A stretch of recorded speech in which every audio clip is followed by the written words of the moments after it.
اللہ نے فرمایا کہ میرا کلیم وہ امت بھی میں نے اپنے آخری پیغمبر محمد مصطفیٰ کو عطا کی ہے۔ تو حضرت موسیٰ علیہ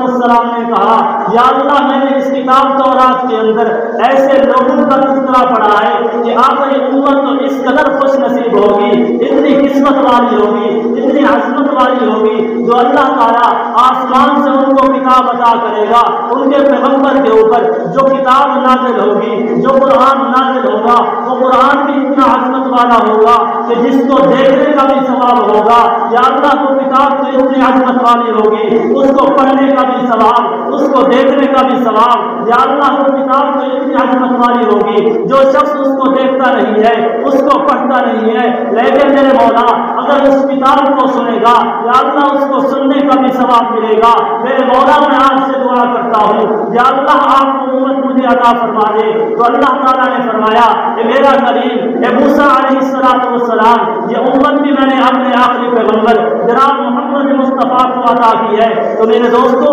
یہ قرآن مجید تو بہت بڑی عظیم الشان کتاب ہے، بہت عظمت والی کتاب، جس کتاب کا مقابلہ دنیا کے اندر کوئی کتاب نہیں کر سکتی، اور اتنی عظمت والی کتاب کہ جس کے لیے اللہ کے نبی بھی دعائیں کر رہے ہیں اور اس امت کے لیے بھی نبی دعائیں کر رہے ہیں۔ میرے مولا یہ امت مجھے دے دے یا اللہ کیسے عظیم لوگ آپ میری امت کے اندر بھیج دیں، لیکن اللہ تعالیٰ نے فرمایا یہ امت تو میں نے اپنے آخری پیغمبر محمد مصطفیٰ احمد مصطفیٰ سرکار دو عالم صلی اللہ علیہ وسلم کو عطا فرمائی ہے۔ میرے دوستو یہ قرآن بہت بڑی عظیم الشان دولت ہے، بہت بڑی کتاب اللہ نے میرے اور آپ کے حوالے کی ہے۔ تو میرے دوستو قرآن کی عظمت کا مقابلہ اور قرآن والوں کی عظمت کا مقابلہ دنیا کے اندر کوئی شخص نہیں کر سکتا۔ میرے دوستو مفتی اعظم پاکستان حضرت مولانا شفیع عثمانی رحمۃ اللہ علیہ جنہوں نے معارف القرآن جیسے عظیم الشان تفسیر لکھی، وہ اپنی کتاب معارف القرآن کے اندر لکھتے ہیں، اس کے 14ویں پارے کے اندر فرمایا ایک شخص گزرا ہے شیخ محمود رشید بادشاہ، یعنی وقت کا بادشاہ تھا اور حکمران تھا، بادشاہ ہونے کے ساتھ ساتھ وہ علم دوست بھی تھا، یعنی علم والوں کے ساتھ دیندار لوگوں کے ساتھ وہ محبت بھی کرتا تھا، اس کا لگاؤ بھی دیندار لوگوں کے ساتھ تھا۔ تو فرمایا وقت کا بادشاہ تھا، اس نے ایک مرتبہ اپنی دربار کے اندر چند لوگوں کو بلایا اور چند لوگ بھی ایسے بلائے، یعنی ہر مذہب کا ہر مسلک کا عالم بلایا۔ جب سارے لوگ اس مجلس کے اندر اس دربار کے اندر آ گئے تو بادشاہ نے اعلان کیا کہ تم میں سے ہر آدمی کو اس بات کی اجازت دی جا سکتی ہے، ہر آدمی کو اس بات کی اجازت ہے کہ وہ میری اس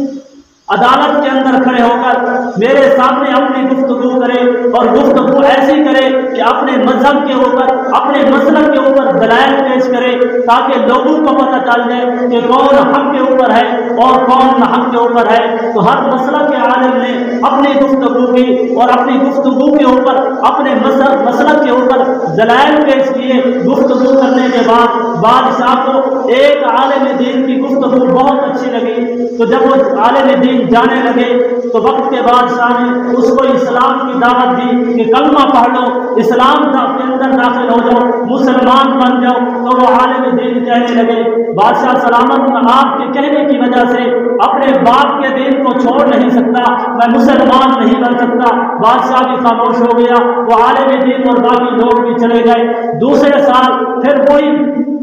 جلسہ ہوا، وہی کے اوپر اس دربار کے اندر سارے وہ لوگ جمع ہوئے۔ اب وہی عالم جس کو بادشاہ نے اسلام کی دعوت پیش کی تھی کہ کلمہ پڑھ لو مسلمان ہو جاؤ، اب اسی عالم دین کو جب دعوت دی گئی، وہ گفتگو کرنے کے لیے جب آئے تو فقہ اسلامی کے اوپر اس عالم دین نے گفتگو کی، یعنی فقہ کی اسلام کے اندر کتنی اہمیت ہے، کتنا فقہ کے مسائل کو بیان کرنا ضروری ہے۔ اس عنوان کے اوپر اس عالم دین نے جب گفتگو کی تو گفتگو ختم کرنے کے بعد اس بادشاہ نے، اس محمود رشید بادشاہ نے اس سے کہا پچھلا سال گزشتہ سال میں نے آپ کو اسلام کی دعوت دی تھی کہ آپ کلمہ پڑھ لیں، اسلام کے اندر داخل ہو جائیں، مسلمان بن جائیں، لیکن آپ نے میری دعوت کو نہیں مانا، آپ نے اسلام کو قبول نہیں کیا۔ لیکن آج آپ کی شکل و صورت سے لگتا ایسے ہے، آپ کی گفتگو سے اندازہ یہ ہوتا ہے کہ آپ اسلام کے اندر داخل ہو چکے ہیں، آپ مسلمان بن چکے ہیں، تو اس عالم دین نے کہا باقی بادشاہ سلامت، میں اسلام قبول کر چکا ہوں، اب میں مسلمان بن چکا ہوں۔ تو بادشاہ نے کہا آخر اسلام قبول کرنے کا سبب کیا بنا؟ گزشتہ سال تو نے کہا تھا میں آپ کے کہنے کی وجہ سے اسلام کو قبول نہیں کر سکتا، اپنے آباء و اجداد کے دین کو نہیں چھوڑ سکتا، آخر کار کیا وجہ بنی کہ آپ نے اسلام کو قبول کر لیا؟ تو وہ عالم دین کہنے لگے بادشاہ سلامت، جس طرح مجھے اللہ نے گفتگو کرنے کا موقع عطا کیا ہے، یعنی جس طرح میں لوگوں کو سمجھاتا اچھے طریقے سے ہوں، اسی طرح اللہ نے ایک موقع مجھے لکھنے کا بھی عطا کیا، یعنی جس طرح میں گفتگو اچھی کرتا ہوں اسی طرح میری لکھائی بھی اچھی ہے، یعنی آج کے دور کے اور آج کے زمانے کے حساب سے اگر یوں کہہ دیا جائے کہ میں پینٹر بہت اچھا ہوں، میں خطاط بہت اچھا ہوں، میں کاتب بہت اچھا ہوں، میری لکھائی بھی بہت اچھی ہے۔ فرمایا بادشاہ سلامت، ایک رات کو میں بیٹھا ہوا تھا اور میرے دل کے اندر یہ خیال آیا، میں یہ سوچنے لگا کہ یار یہودی کہتے ہیں ہم حق کے اوپر ہیں، عیسائی کہتے ہیں ہم حق کے اوپر ہیں، اور مسلمان کہتے ہیں ہم حق کے اوپر ہیں۔ اب یہ تینوں کے تینوں لوگ ایسے ہیں کہ جن کے اوپر اللہ نے آسمان سے کتاب کو اتارا ہے، لیکن یہ تینوں کے تینوں حق کے اوپر تو نہیں ہو سکتے، لیکن ان کا پتہ کیسے چلے گا کہ حق کے اوپر کون ہے اور نہ حق کے اوپر کون ہے، یعنی سچا کون ہے اور جھوٹا کون ہے، اس کا فرق، اس فرق کا پتہ کیسے چلے گا، معلوم کیسے ہوگا، علم کیسے ہوگا کہ سچا کون ہے اور جھوٹا کون ہے؟ تو بادشاہ سلامت، میں یہی سوچ رہا تھا کہ میرے دل کے اندر یہ خیال آیا، جس طرح آج کل قرآن مجید ہمارے پاس محفوظ ہے، اس طرح اس وقت قرآن مجید نہیں تھا، یعنی کاغذ کے اوپر لکھا ہوا نہیں تھا، کتابی شکل کے اندر اس وقت قرآن مجید نہیں تھا، اور تورات زبور بھی کتابی شکل کے اندر نہیں تھی۔ فرمایا بادشاہ سلامت، میں صبح کے وقت اپنے بازار کے اندر گیا، میں نے ایک نسخہ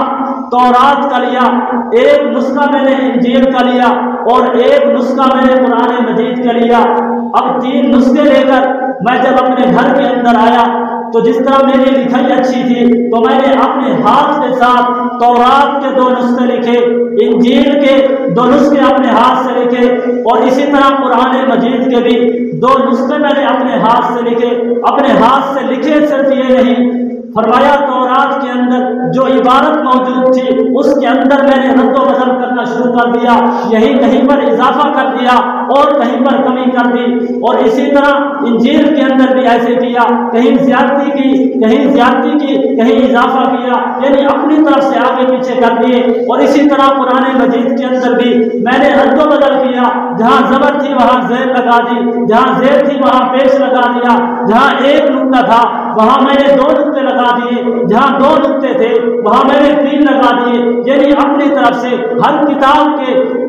مصحف کے اندر، ہر کتاب کے اندر میں نے اپنی طرف سے تبدیلی کی۔ تبدیلی کرنے کے بعد میں اس نتیجے کے اوپر پہنچا کہ اس طرح تو فرق کا پتہ نہیں چلے گا کہ حق کے اوپر کون ہے اور جھوٹا کون ہے۔ تو بادشاہ سلامت، آخر کار میں اس نتیجے کے اوپر پہنچا کہ یہودیوں کے عالم کے پاس میں تورات کے نسخے کو لے کر گیا اور اس سے جا کر کہا کہ اللہ تعالیٰ نے آپ کے نبی کے اوپر آسمان سے کتاب کو اتارا ہے، میں نے اس کو لکھا ہے، اگر آپ اس کی قیمت مجھے دے دیں تو یہ کتاب میں آپ کو دے دوں گا، میں اس کتاب کو بیچنا چاہتا ہوں۔ تو وہ یہودی عالم کہنے لگے ٹھیک ہے، اپنی کتاب میرے سامنے لاؤ، میں اس کتاب کو دیکھوں گا، دیکھنے کے بعد اگر مجھے کتاب آپ کی پسند آ گئی میں اس کی قیمت دے دوں گا، اور آپ مجھ سے اس کی قیمت لے لینا، پیسے لے لینا، کتاب میرے حوالے کر دینا۔ وہ عالم دین کہنے لگے میں جب تورات کے نسخے اس یہودی عالم کے پاس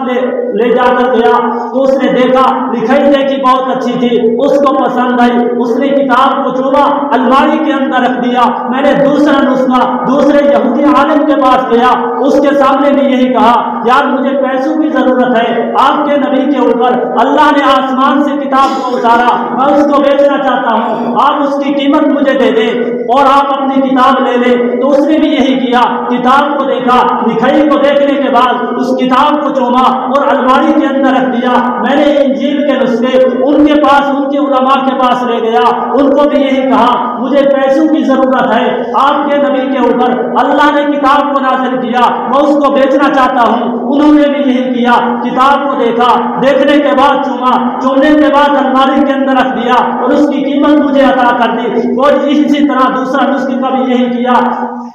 اور جب قرآن کی باری آئی تو قرآن کو بھی